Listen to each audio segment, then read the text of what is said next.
Stock profit India के इस YouTube channel पर आपका स्वागत है। साथियों, आज हम शुरुआत करने वाले हैं शेयर मार्केट की छोटा आ से, यानी कि मार्केट में आने से पहले से की शुरुआत की मार्केट में आने से पहले शेयर मार्केट क्या होता है, सबसे बड़ा सवाल आपके मन में ये होता है। तो शेयर मार्केट क्या होता है, यदि हम इसकी बात करते हैं तो आपको हम एक कहानी या आपके जो सामान्य जीवन में घटना होती है उसके हिसाब से आपको लेके चलते हैं। वो चीज़ आपको ज़्यादा सही से समझ में आएगी। मान लीजिए कोई एक दोस्त है आपका, आपके पास आता है कि मैं बिजनेस करने जा रहा हूँ, मुझे बिजनेस में 20,000 रुपये की ज़रूरत है। यदि आप मुझे 10,000 रुपये दें तो ये बिजनेस में स्टार्ट कर सकता हूँ। आप एक तो पहली बात हो सकती है कि आप ये सोचें कि चलो मैंने सहायता के रूप में 10,000 उसको दे दिए। यदि वो सामने वाला दोस्त आपसे ये बोलता है कि नहीं, इस बिजनेस में मैं आपको पार्टनर बनाना चाहता हूँ, तो आप फिर सोचेंगे कि 10,000 देने से जो इनकम होगी वो भी मेरी आधी होगी। तो वो बोलेगा बिल्कुल ज़रूर होगी, क्योंकि जो भी कमाई होगी उसमें आधा आधा हम बांट लेंगे। तो यानी कि आपने उसके बिजनेस में साझेदारी कर ली। शेयर का मतलब साझेदारी से होता है और मार्केट का मतलब बाजार से। आपने उसके बाजार के साथ साझेदारी कर ली, यानी उसकी जो कमाई होगी उसमें आधा आधा हो जाएगा। अब इसी को हम दूसरे तरफ से देखें कि कोई एक व्यक्ति आपके पास आता है और आपसे कहता है कि मैं कोई धंधा करने जा रहा हूं, आप मुझे 10,000 रुपये दे दो, जो भी कमाई होगी मैं उसमें आपका आधा दे दूंगा, आधा मेरा होगा। आप उस व्यक्ति को जब जानते नहीं हैं, वो व्यक्ति आपसे मिला नहीं है, तो क्या आप उसको 10,000 रुपये देंगे? बिल्कुल नहीं देंगे। तो वही शेयर मार्केट है। जब आप शेयर मार्केट में एंट्री करते हैं और किसी का शेयर खरीदते हैं, किसी के साथ साझेदारी करते हैं, तो सबसे पहले आपको पता होना चाहिए कि वो कंपनी करती क्या है, उस कंपनी का काम क्या है, वो किस प्रकार के क्षेत्र में है, क्या बनाती है, क्या बेचती है। ये सारी चीज़ें आपको जानकारी होना जरूरी है, तभी आप उसके धंधे में साझेदार होंगे। तो शेयर मार्केट यानी साझे का मार्केट, साझे का बाजार, आपको ये समझ के चलना है। तो वो कंपनी क्या करती है उसकी जानकारी आपको शेयर मार्केट में जाने से पहले, यानी उसको शेयर खरीदने से पहले आपको बिल्कुल होना चाहिए। यदि आपको उस कंपनी के बारे में जानकारी नहीं है तो आप उस कंपनी में निवेश ना करें, उसके साथ साझेदारी ना करें। वो हो सकता है कि आपके लिए रिस्की हो। इसकी शुरुआत कैसे हुई, अब हम इस पर थोड़ा सा बात कर लेते हैं।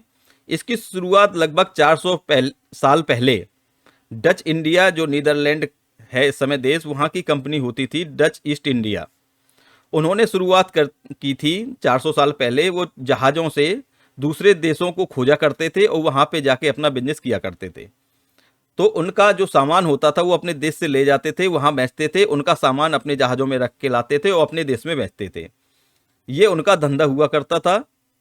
तब उन्होंने उनके दिमाग में उस समय ये आया कि हम जो सामान ले जाते हैं, यदि इसको और बड़े रूप में ले जाएं तो हमको इनकम और ज़्यादा होगी, और वहाँ से हम जो सामान लाएंगे उसमें भी हमारी जो मात्रा है वो बढ़ जाएगी। तो उन्होंने कुछ लोगों से कहा कि आप हमारे धंधे में यदि पैसे लगाएं तो जो भी आपका रेशियो होगा, जो भी आपकी साझेदारी होगी, उसके हिसाब से हम आपको उतना हिस्सा दे देंगे। तो लोगों ने उस समय जहाज़ों में पैसा लगाने शुरू कर दिए। तब जाके वहाँ से हमारा एक जो नई उत्पत्ति हुई वो हुआ शेयर मार्केट की उत्पत्ति। तो हमारा जो नेक्स्ट चीज़ होती है वो देखना होता है कि कंपनी में जब हम निवेश करने जा रहे हैं तो वो शेयर कैसे जनरेट होते हैं, क्या उसका पीछे का कारण क्या है, उसका लॉजिक क्या है, क्या कॉन्सेप्ट है। आज हम इसमें बात करते हैं। तो कोई कंपनी है, वो उसकी जो मार्केट कैप है कुल लागत कंपनी में है वो 1,00,000 रुपये है।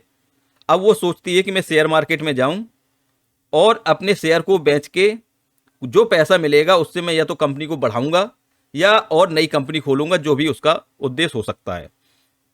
तो वो अपनी 1,00,000 की वैल्यू को, उसकी मर्जी है कि वो 100 टुकड़ों में बांट दे, उसकी मर्जी है कि वो 1,000 टुकड़ों में बांटे या वो 1,00,000 टुकड़ों में बांट दे। यदि वो 1,00,000 टुकड़ों में बांटता है तो उसके शेयर की कीमत 1 रुपये हो जाएगी, और वो 1 रुपये के हिसाब से जो आप आईपीओ को नाम जानते हैं वो उस हिसाब से लिस्ट कराता है, जहां उसकी वैल्यू कंफर्म होती है कि हमारा जो, आपने देखा होगा आईपीओ में रहता है कि इस ₹60 से ₹65 का एक प्राइस बैंड तय किया जाता है।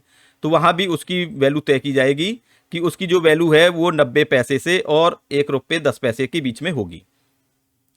जब आईपीओ के रूप में आपको वो शेयर मिल जाते हैं तो उस कंपनी की जो प्राइस बैंड तय होता है, ₹1 तय हुआ था, तो उस कंपनी को ₹1 के भाव से पैसे पहुंच जाएंगे। बाकी जो आपने के पास पैसे हैं वो आपके पास अपने रहेंगे। अब वो शेयर आपके हो गए।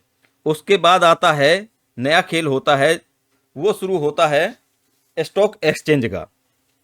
हमारे इंडिया में दो प्रकार के एक्सचेंज हैं, बीएसई और एनएसई। दोनों में किसी न किसी जगह कंपनी को लिस्टेड होना जरूरी है।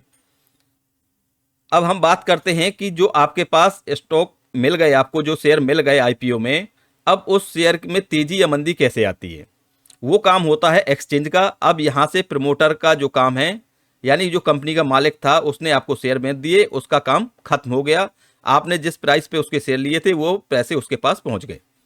अब शुरुआत होती है यहाँ पे स्टॉक एक्सचेंज की। स्टॉक एक्सचेंज क्या करता है कि डिमांड और सप्लाई का जो रेशियो होता है उसको देखता है, मैनेज करता है। आपके पास शेयर हो गए, 10 अन्य व्यक्तियों के पास शेयर हैं। अब कोई नया व्यक्ति सोचता है कि ये कंपनी बहुत अच्छी है और मुझे इसके शेयर खरीदने चाहिए, तो वो आपके पास आएगा और कहेगा कि मुझे आपके शेयर की ज़रूरत है। तो आप कहोगे मैंने ₹1 के भाव में लिए थे, अब मैं आपको ₹2 के भाव में देने को तैयार हूँ। तो वही एक्सचेंज का काम है। आप अपनी बिड यानी बेचने की जो बिड है वो लगाएंगे कि ₹2 के भाव में मुझे बेचना है। यदि सामने वाले व्यक्ति को पसंद आता है कि ₹2 भी इसका रेट सही है, आगे चल के ये 4 भी हो सकता है, तो वो उसको खरीद लेगा। तो यहाँ आपको ₹1 का प्रॉफिट हुआ और आपके शेयर उसके पास ट्रांसफर हो जाते हैं। अब वो ₹2 को शेयर को रखे, कितने दिन रखे, वो उसकी मर्जी होती है। इस पे कोई जोर जबरदस्ती एक्सचेंज की या किसी की गाइडलाइंस कोई ऐसा नहीं है कि जोर जबरदस्ती हो कि आप कितने दिन के लिए रख सकते हैं। तो वो शेयर रखेगा। जब उसको भाव आएगा कि 2 का हमें 4 करना है, जब उसकी डिमांड आएगी कि 4 के भाव में भी बिक रहे हैं, तब वो 4 के भाव में बेच सकता है या और आगे के लिए उसको रख सकता है। तो ये हो गया एक्सचेंज का काम। यहाँ पे 2 प्रकार की स्टॉक मार्केट में आप निवेश कर सकते हैं। पहला होता है इन्वेस्टिंग। इन्वेस्टिंग का जो फॉर्मूला है वो यही होता है कि आपको लंबी अवधि के लिए उसमें रुकना है, यानी आपका जो ध्येय है कि मैंने ₹1 की चीज़ खरीदी, जब तक 2 की नहीं हो जाएगी मैं नहीं बेचूंगा। ये हो गई इन्वेस्टिंग। एक होती है ट्रेडिंग। ट्रेडिंग का मतलब होता है कि मैं ₹1 की चीज़ खरीदूंगा और जैसे मुझे 10 पैसे का फायदा होगा मैं ₹1 में तुरंत बेच दूंगा। फिर मैं दूसरी कोई चीज़ है वो ₹1 के भाव में तलाश करूंगा, कोई शेयर मुझे ₹1 के भाव में मिलेगा, फिर मैं उसको खरीद लूंगा, फिर मैं ₹1 के भाव में बेच दूंगा।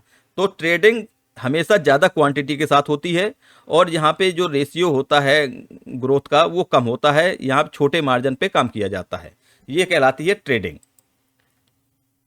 कुछ लोग सोच के आते हैं कि हम शेयर मार्केट में जा रहे हैं तो शेयर मार्केट में हम रातों रात अमीर बन जाएंगे। ऐसी सोच आपकी बिल्कुल गलत है। यहाँ शेयर मार्केट में रातों रात यदि आपको अमीर बनना है तो इससे अच्छा है कि आप कसिनो जाएं। शेयर मार्केट कोई कसिनो नहीं है।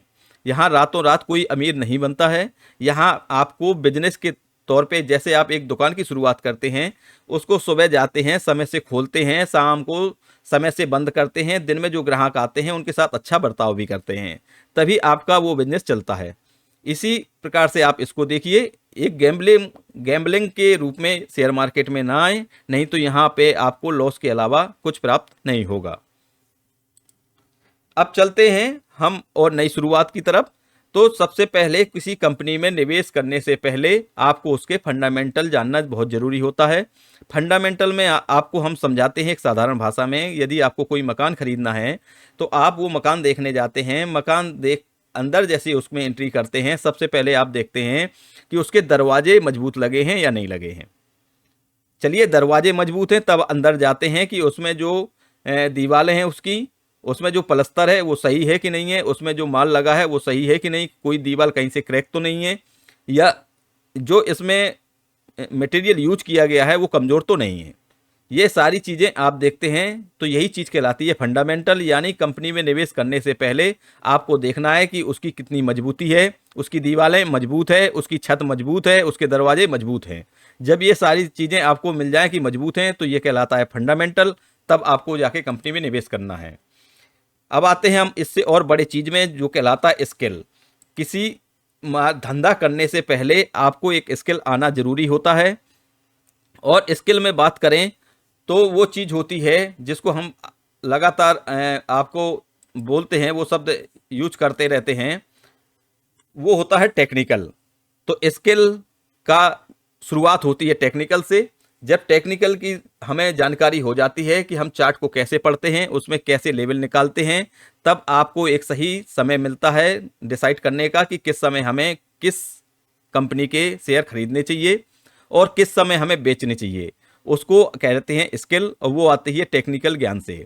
टेक्निकल जो चार्ट होता है उसका जब तक आप नहीं जानेंगे तब तक आपको ये चीज़ नहीं आएगी। तो वो चीज़ आपको जानना है तो आप हमारे साथ जुड़े रहिए। हमारा व्हाट्सएप नंबर ये है। आप हमारे और नज़दीकी जुड़ना चाहते हैं और सीखना चाहते हैं तो दिए गए नंबर पे आप व्हाट्सएप करें, आपको हम अपने स्पेशल ग्रुप में ऐड कर लेंगे जहां आपको समय समय पे हर चीज़ मिल जाए।